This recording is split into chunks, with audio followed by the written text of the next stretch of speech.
Welcome. Welcome to today's session this afternoon for my time on Global Nexus, Forging Unity, Justice, and Governance through a World Constitution. I'm Diana Claire Douglas, and I'm hosting this or stewarding this room on Unitive Justice. We've been doing several sessions during World Unity Week. And my organization is the Hague Center for Field Inquiry. I'm delighted to thank Ibtissam Klait for being here and being willing to present her vision on a world constitution. I think that's a very exciting opportunity and planting a seed for us. And you'll also see Pamela on the screen, and she's our tech host for today. I'm going to just give a brief bio for you, Ibtissam. She's from Lebanon, and she says, although she says, I'm a global citizen. I love that. She's a wife, mother, grandmother, an author, an instructor specializing in international relations, and she's written several books and articles providing profound insights into the complexity of global affairs. She's a Rotarian member and Rotarian vocational chair. And this is a quote from her, I sincerely contribute to the well-being of diverse local, regional, and global communities through instructing international relation courses at reputable universities and mentoring senior undergraduate and graduate students. I focus on empowering my students with key principles and values to make the world a better place for all. And I think that's our heart's desire during World Unity Week and all the groups gathering. So welcome. Thank you for being here, and I'll pass it over to you now. Thank you very much, Diana, for this introduction. Okay. I have had always a vision of a peaceful world because I'm living in the Middle East, and the Middle East has been always exposed to conflicts, interstate wars, and intrastate wars. So I envisioned a world, a peaceful world, where all are living in perpetual peace. How could this happen? So I thought to myself that this will only happen when we have a global constitution, and no one shall be above the law. I imagined a federated earth,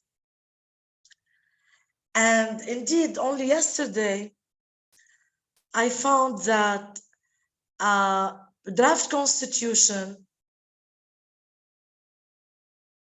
has been on the internet since a period of time.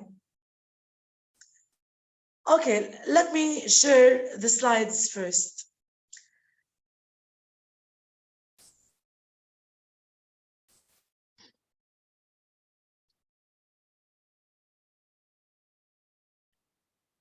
Are they shared properly? Diana, Pamela, can you see the slides? Yes, and they we also see the PowerPoint banner. I don't know whether you want to do click so that we see more of the slide. A global nexus forging unity, justice, and governance through a world constitution. Okay, the world is more connected than ever before, and yet we face unprecedented global challenges. A world constitution may be the key to bringing a path forward. Let's explore together. Ladies and gentlemen, esteemed guests, today we gather to explore the concept of a global constitution and its immense potential to foster perpetual global peace. In a world riddled with conflicts and divisions, the idea of a unified framework governing nations may seem ambitious. However, it is precisely this audacity that holds the key to a more harmonious and prosperous future for humanity. Let us delve into the detailed explanation of the benefits that a single global constitution can bring to our world. The world is more connected than ever before, and yet we face unprecedented global challenges. When the governance of global affairs remains largely fragmented and governed by a system of sovereign nations, a world constitution may be the key for forging a path forward. Okay, we have divisions. As you know, our world is divided by geographic, cultural, and political boundaries. This makes cooperation difficult. And we have also global challenges such as climate change, pandemics, wars, um, poverty, and among other global challenges. We need to address all these challenges through a global action. Inequalities, protests, and uprisings around the world have highlighted the inequalities and injustice in our current system of governance. Okay, what barriers do we have to collective cooperation and coordination? Okay, we have continents and oceans. The physical separation of continents and oceans creates distinct regions with their own geographic characteristics, which can contribute to differences in culture, economy, and politics. Mountain ranges and natural barriers. We have there isolated pockets of human populations leading to unique cultural and linguistic differences. Economic divides, the global north versus the global south. There is significant economic divide between the developed and developing countries of the global north and the global south. This divide is characterized by disparities in income, infrastructure, access to resources, and economic opportunities. Moreover, the digital divide is apparent among and within countries. Not to forget, we have also income inequalities among countries and within the same countries. Cultural divides, ethnic and religious differences. Cultural divides can stem from diverse ethnicities and religious beliefs. These differences can lead to conflicts, misunderstandings, and challenges in building inclusive societies. And we have also language barriers, language variations, and linguistic diversity can create communication barriers, hindering cultural understanding and hence cooperation. We have the political divide. The political divide is presented in the sovereign states. We have the nation state boundaries and we have political ideologies. These divides can have significant implications for global cooperation and pose challenges in finding common ground, fostering understanding, and achieving collective goals. However, essentially, while divisions exist, efforts can be made to bridge these gaps through dialogue, diplomacy, and the recognition of our shared humanity. Shared humanity, not shared ideologies. Our ideology should be living in peace, living peacefully, and working for the common good. Building bridges across geographic, economic, cultural, and political divides is essential for promoting peace, understanding, and also to cooperate on a global scale. Globalization has been challenging the traditional concept of sovereignty. The interconnectedness and interdependence fostered by globalization have led to a blurring traditional boundaries as issues such as climate change, terrorism, and economic interdependence transcend national borders and require collective action. Thus, the concept of intact state sovereignty, the supreme authority of a state within its territory, amid global challenges, shall be deemed as void if we are responsible humans who aim at saving our planet.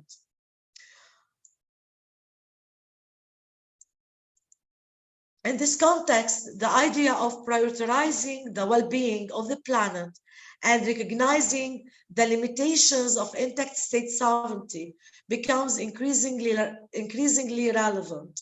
It calls for a shift in mindset towards shared responsibility and global citizenship, where collective action and collaboration take precedence over narrow self-interest.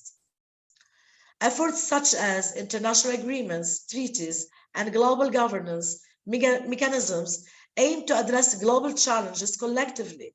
The Paris Agreement on climate change and the Sustainable Development Goals, SDGs, are examples of global frameworks that promote international cooperation to tackle pressing global issues. We remember in 2022, extreme heat waves sparked wildfires sweeping massive land areas in Africa, Canada, Europe, and North America. Subsequent epic droughts followed up to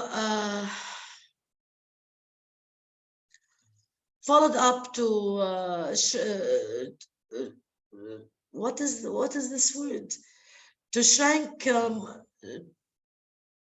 to make mighty Europe shrink, to make the rivers of mighty Europe shrank, such as the Danube, and disrupted global food security in Africa. Climate change is here, threatening cities, towns, communities, and ecosystems. The climate crisis is threatening us. Hence, we should act now to encounter the urgency to deliver actual results before it is too late. Also, the COVID-19 pandemic has highlighted the severe impact that global health crisis can have on societies and economies.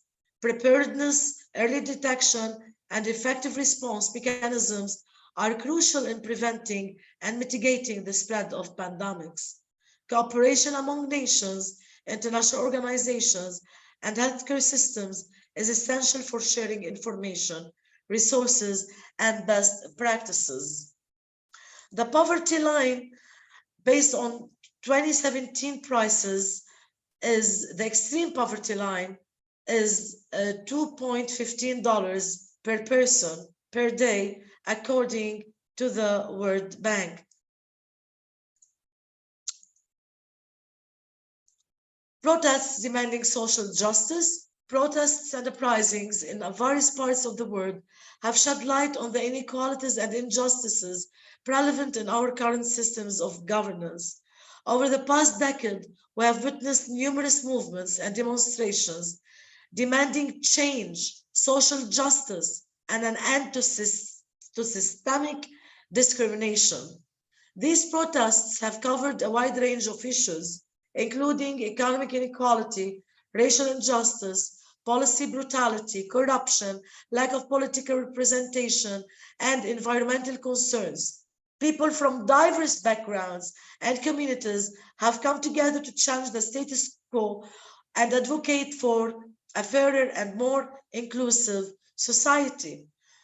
For all these reasons, my esteemed audience, I envisioned a world constitution and more.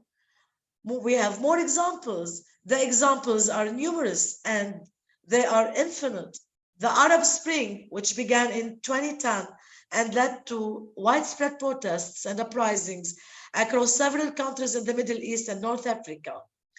Citizens in countries like Tunisia, Egypt, Libya, and Syria took the streets to voice their grievances against authoritarian regimes, corruption, unemployment, and lack of political freedom. The Black Lives Matter movement gained significant momentum in the United States and also in Canada. Terrorism, transcending borders. Terrorism is a global phenomenon that often transcends borders, affecting multiple countries and regions. Here are some examples of terrorist acts that have had cross-border implications. We have the September 11 attacks initiated by Al-Qaeda, okay? We have ISIS, the rise of the Islamic State of Iraq and Syria, and Islamic State in Iraq and the Levant, another name for it, is another example for a terrorist organization with a global reach. ISIS gained control of significant territories in Iraq and Syria. And what is more dangerous is the attraction or grabbing foreign fighters to recruit them from various countries, mainly European countries. Its propaganda and recruitment efforts extended cross borders, and the group orchestrated or inspired attacks in different parts of the world. Okay, we remember the attacks in Paris, in the UK, among other countries. Boko Haram, an Islamist extremist group based in Nigeria, and the examples go on. Okay, we have major wars, at least in the past 100 years, in the past century. We have World War I and World War II, and today we are witnessing conflicts everywhere on the globe. For example, India, Pakistan, for example, Ethiopia, Egypt, in Sudan, everywhere, anywhere. And another major war is the aggressive invasion of Russia against Ukraine. And this invasion has had critical consequences, economic, political, etc. Okay, after World War I, the League of Nations was created or established in 1920 as an intergovernmental organization aimed at promoting international cooperation and preventing future conflicts. However, when World War II began, it was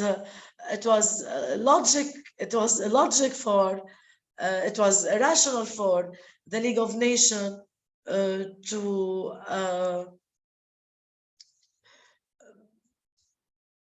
admit its failures. Despite many successes, however, the League of Nations failed to secure peace among world countries because its objectives were to maintain peace, promote disarmament, and resolve disputes through negotiation and diplomacy. These objectives failed. I don't want to go through the structure and function of the League of Nations, but it is important to cite that the International Court of Justice was established in 1920 to address specific areas of international concern, and also the International Labour Organization was established under the League of Nations, and later it became a specialized agency of the newly established United Nations. Then, the League of Nations was established to prevent wars. However, it failed.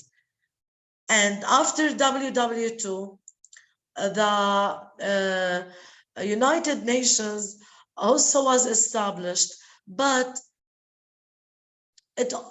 despite all the successes of the United Nations, it cannot prevent wars, and its Security Council should be reformed. Okay, as to the United Nations, despite its successes in humanitarian issues, among other tasks, it does not have the capacity to prevent wars. Moreover, the issue of Russia and China abstaining on a growing number of resolutions within the United Nations Security Council has indeed raised concerns about the credibility of the body's decisions. Here are some key points to consider.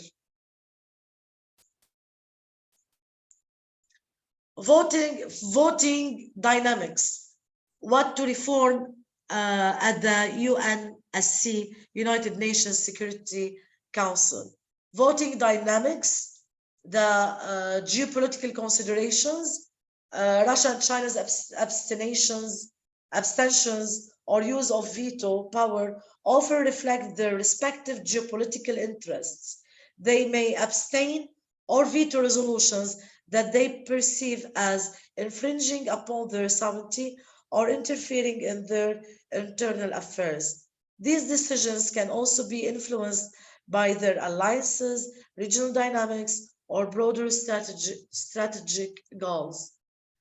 Credibility concerns, abstentions by Russia and China, especially when it becomes a pattern, can lead to concerns about the credibility of the Security Council's decisions. The Council's effectiveness relies on its ability to pass resolutions with the support of its members, particularly the permanent members. Frequent abstentions can undermine the perception of unity and compromise among the Council members, potentially eroding the perceived authority and legitimacy of its decisions. International response.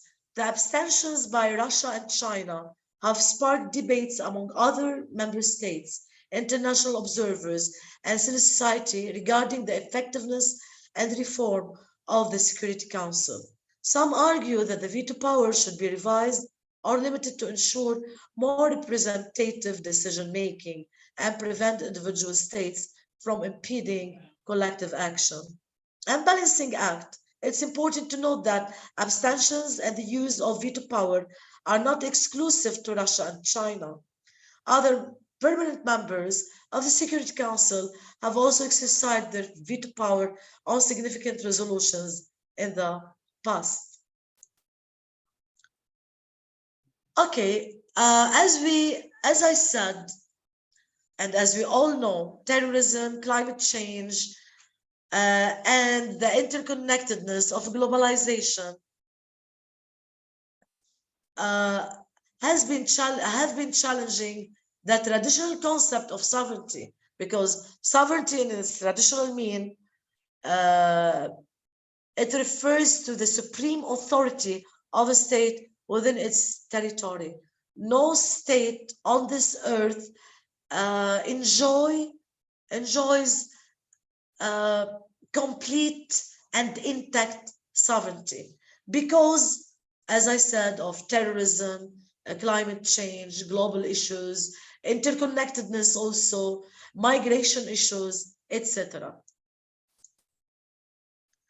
The creation of nation states, the notion of sovereign states came into effect after the Peace of Westphalia that ended the 80 years of war between Spain and the Dutch and the 30 years war between various European powers and the Holy Roman Empire.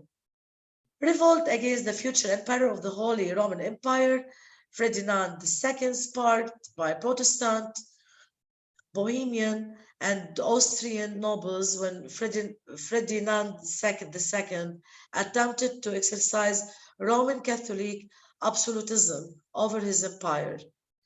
Briefly, the Peace of Westphalia was the benchmark of subsequent treaties that officially dissolved the 10 centuries long-lived Holy Roman Empire. Notably, the peace treaty created the notion of sovereign states and underlined the principle of non-interference in other states' internal politics. Not least important, the treaty empowered Protestantism to stay in the world after it had been threatened to be abolished under Roman Catholicism, absolutism. Had Westphalia Treaty not come into effect, Europe could not have realized developments toward tolerance and secularism. And now it is taking the same track of thinking, the same notion, as Westphalia introduced the sovereign states and ended the 80 years of war between Spain and the Dutch and between European countries and the Holy Empire.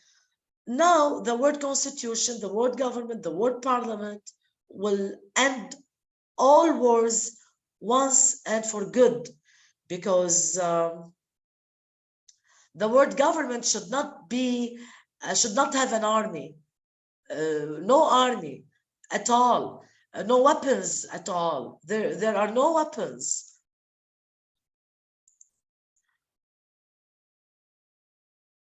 Okay. Then the sovereign state allowed, or the Peace of Westphalia allowed, for the coexistence of different races, ethnicities, religions, and cultures within a single political entity, promoting inclusiveness and diversity. Okay. Furthermore, the Westphalia Treaty's endorsement of the state sovereignty paved the way for the development of international law and diplomacy. As the international relations, since the Westphalia Treaties, international relations have evolved, and there has been an increasing recognition of the interconnectedness and interdependence of nations. Global challenges such as climate change, terrorism, transnational issues have highlighted the limitations of a purely state-centric approach. Because of this, because of states losing sovereignty, and because we need collective action to address and cooperate and collaborate and agree on one action for the benefit of the common good, we should surrender the concept of a sovereign state to a world government, to a sovereign earth, not sovereign state.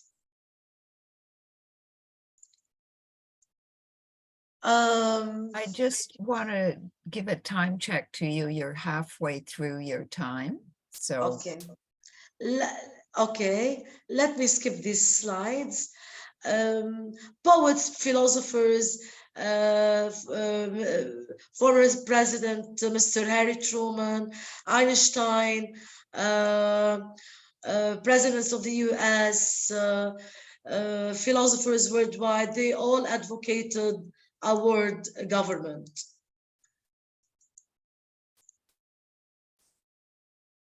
Immanuel Kant believed that the federation of states is the best way to achieve perpetual peace among all states and their citizens. Let us make it a federated earth. Okay. Then the sovereignty, losing sovereignty, states losing their sovereignty is a trigger for us to consider world government. And we have theories of international relations, such as realism. Realism, for example, the assumptions of realism. States are unitary actors. They live in an anarchic system. There is no superior authority to call in a state of fear or aggression or to help. So states should depend on themselves for survival. Then the anarchic system as it is today is a system that triggers wars. Because of that, we want to get rid gradually, peacefully, of the notion of sovereign states and surrender it to a world government and to a world constitution. And in this way, we will live peacefully, not in an anarchic system, but in a peaceful system. Um, Preamble of a world constitution. At this critical juncture in history, humanity envisions a new world order characterized by peace, prosperity, justice, and harmony. We recognize the interconnectedness of all individuals, nations, and living entities. The misuse of science and technology has placed us at risk with destructive weaponry and impending ecological and social crisis. The traditional reliance on military defense for security as a deceptive belief incapable of safeguarding our present or future. The widening gap between the rich and the poor has resulted in suffering and conflicts. Committed to the welfare of future generations, we pledge to prevent the imminent and total annihilation of humanity. Despite our diverse nations, races, beliefs, ideologies, and cultures, we understand that unity in diversity forms the basis for a war-free future, where resources are equitably distributed and universal human rights are upheld. We confront the undeniable reality that the establishment of a democratic global governance system provides the greatest hope for the survival of life on earth. Therefore, as global citizens, we vow to establish a world federation guided by guided guided by the Constitution for the Federation of Earth. I want to share with you. Okay, I would like to share with you this link. Pamela, can you share it, please? Can you share the link with us, Miss Pamela? Mrs. Pamela? Yes, I'll do that. I'll share it in the chat. Okay.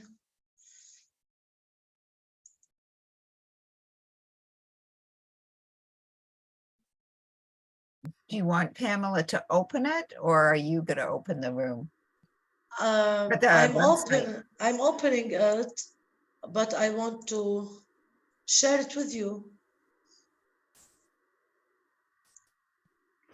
Okay. Here we at the word parliament. Okay, we have the Earth Constitution. This for the federated Earth, for a federated Earth. A constitution for the Federation of Earth. You see, we have articles, Article 1 to Article 5. We have the sections. We have a complete draft constitution. We have here the definition. We have the word. Do you know, I cannot read, the letters are too small for me. If Diana or Pamela can help, please. It says World Judiciary, where you just pointed. Yes, okay, because we'll have a global a global court. And then the Diana, I cannot read. The words are too small for me.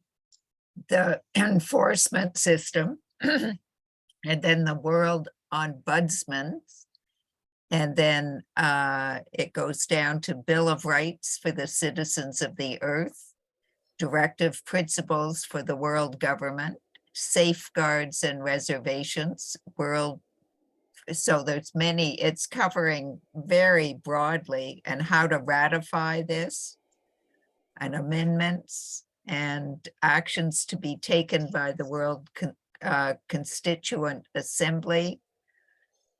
Wow, work of the preparatory commissions. So somebody or groups have really thought this out. So I was wondering how this relates for you. Does this cover what you've been talking about? Okay, thank you, Diana. As I informed the audience, as a person, and not a person only. I'm a woman. I'm a wife. I'm a mother. I'm a grandmother of 3 grandchildren. I want peace on earth, not only peace in the Middle East, not only peace in Lebanon. I want a peaceful earth. Whenever we want to read the news, we see, we watch, we read wars and conflicts here and there. This will affect our employment. Wars will affect our well-being, and who doesn't aim for a peaceful world, for a peaceful earth? Who of us doesn't aim for that? So before I come up to this constitution on the internet, honestly, frankly speaking, since a year ago, I have been contemplating on a world government, on a world constitution. I thought to myself that the notion of sovereign state and the anarchic system and the capitalist system and all other systems are indeed creating the fissures, the division between states, among people, and we need something really, frankly, I thought of a world constitution before I before I knew that there is a draft. I didn't know. We need this as responsible human beings.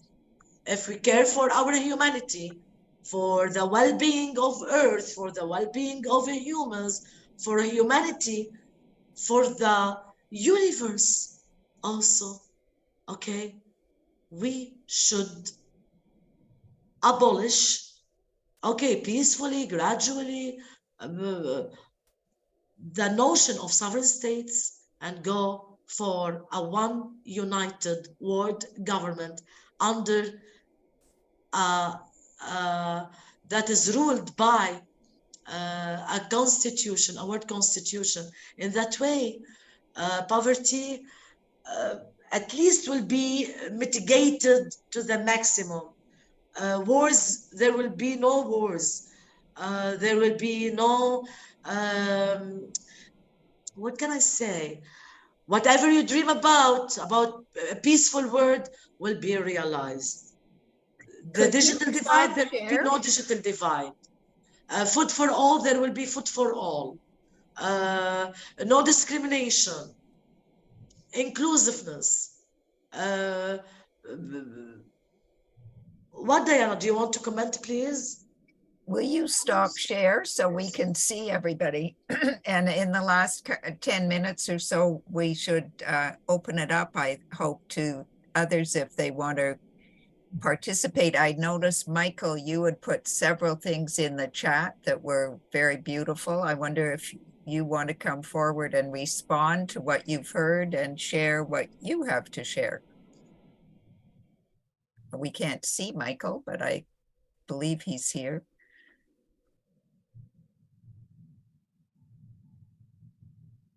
Okay, so I don't, there were, he made some comments in the chat that were, I thought quite wonderful.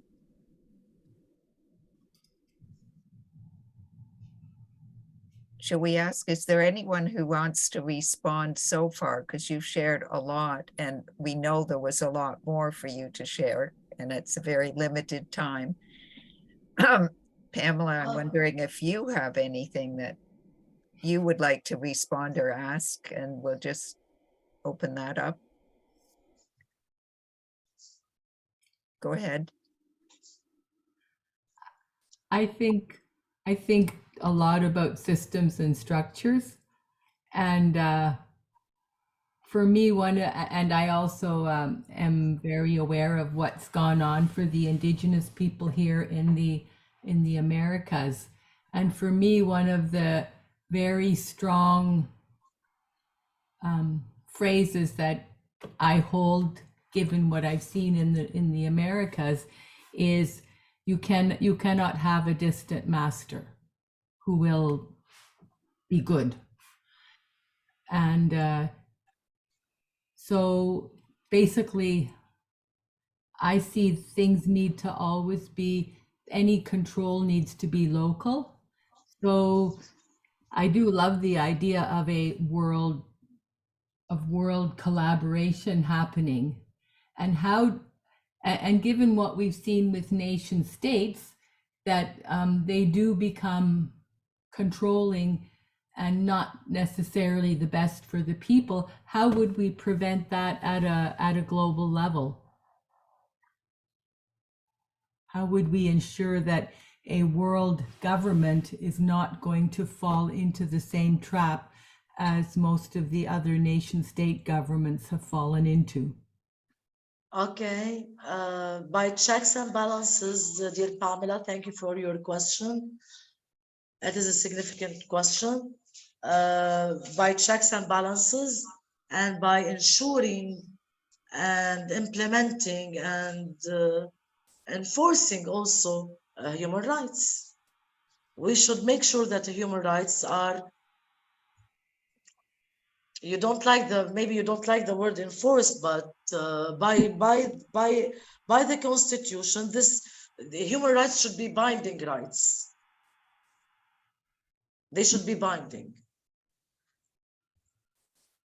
Yeah, binding. So we've had human rights legislations at nation state levels and also at the level of the UN. So they've existed. But there are violations all the time. Yes. There are violations of human rights everywhere on the globe. Yes. We should find the appropriate mechanisms, to make sure that there are no violations for human rights. This could be observed by the district courts, and if something huge happens, then by the Supreme Court. Courts will be responsible for that, right? Yeah, district courts and what? Yeah. Please don't be embarrassed because I'm presenting. Tell me what I want to know. I want to know. You're right.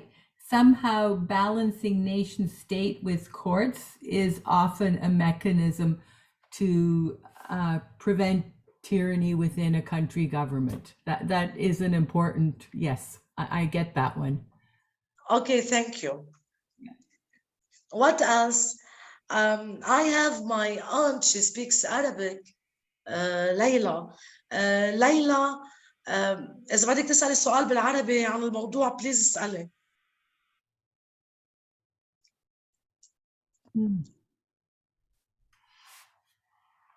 Ali Zayat, if you want to ask, please ask any question you want. Hello. I have no real questions. I just came here to attend. I'm not too familiar with the subject, but it's certainly interesting. So I Thank have you, no Ari. questions. Do you like the notion of a word government and a word constitution to enjoy peace, a peaceful earth? It is a federated earth. Think about, for example, the USA. It is about states. Okay, take the USA as an example and implement this on the whole earth. Do you like the idea? I have no qualms with the idea itself. I don't think the idea itself is flawed. I'm just curious about how we would implement it in an ideal way. We see in the US even, which is, I don't know how it is compared to the world, but it's certainly much smaller than the rest of the world. And we already see problems within the states. Even divisions within, the same state will have divisions in themselves. So my question is how that would work on a global scale. I guess it's similar to what Pamela asked a bit. I have like I said, I have no problem with the idea. I don't really know how that would work on such a large scale. Diana, let us brainstorm each other and you answer this question, please. Well, I've been just contemplating as the conversation has been going on, that really what we're talking about is a total shift in consciousness for this to happen. So it can't happen if the people getting together to try and imagine and bring in the answers to the how are still at the level of consciousness that have created what we have created so far. And so for me, the real question is, how do we shift a large enough group into a more unified state of consciousness that allows the kind of, in that state as individuals or even small groups, when we're in that state, we are, by the nature of that state, peaceful, joyful, the things that we imagine. So I think there's a lot to do about consciousness for me in this, and as a something that is a priority before we're going to see the structures come into place that we want. Otherwise, we're going to just repeat it, like Pamela's question, like, okay, it's failed before. Why do we think another global government's going to help us? So I'm going for the shift in consciousness personally. The phrase that's been in my mind is unity in diversity. You know what we also came up with is unity and belonging. Mm-hmm. And I actually think that's a stronger word, because if we each know where we belong and our rightful place in the flow of life, then we also are peaceful. We don't need to pick fights and all of that. So unity and belonging, I think, is a lovely phrase. You've got somebody with a hand up, and Pamela, I know you have to leave soon, but that's good. Okay. Kadra? Hello, good evening. Hello, welcome. It's Khudar Adra from Lebanon, from the Lebanese State Security, an officer there. It's a very interesting webinar. I want to ask Dr. Klait, how many districts shall the federated state Earth be? Thank you.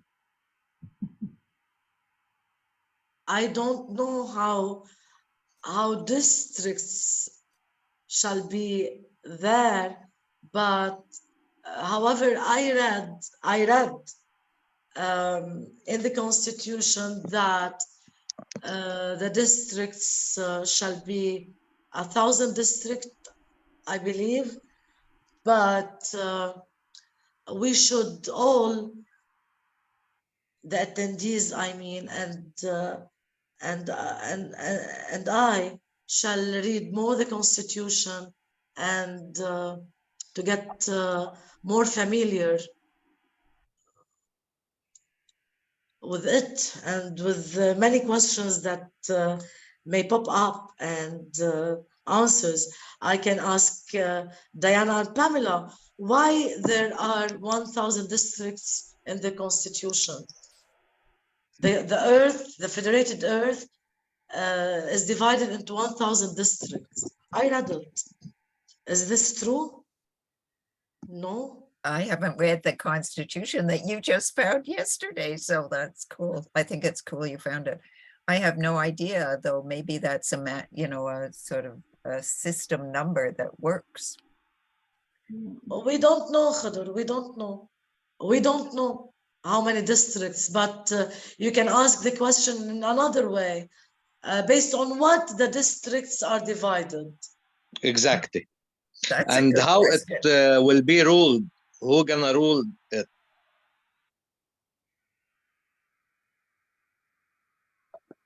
Good questions. Okay. We have a world government and federated Earth, and we have also I don't know if it is my vision, Diana. I didn't read the Constitution. Take the USA as an example. We have governors. Is this true or not? We are what? Okay. Khudur is asking who is going to rule the district. A representative of each district, for example. Right? We are envisioning, Khudur. We don't know. We don't know. You imagine that, okay, we have districts, for example, and our government, okay? For example, if we have 1,000 districts, then we'll have 1,000 representatives. Right. Thank you. Thank you. Ali has his hand up. Yes, Ali. Hello, thank you. I wanted to ask, so since we're dividing it into districts by whatever means we deem necessary, and the criteria is not relevant here, how can we make sure not to devolve in the state the world is in now? So instead of 1,000 districts, currently it's 200 and something countries. So how can we make sure that we don't just return to the original state here? What's the plan? I know we're just envisioning, of course, but I think it's an important question. Yeah. It is very important. It is a highly significant question, Ali.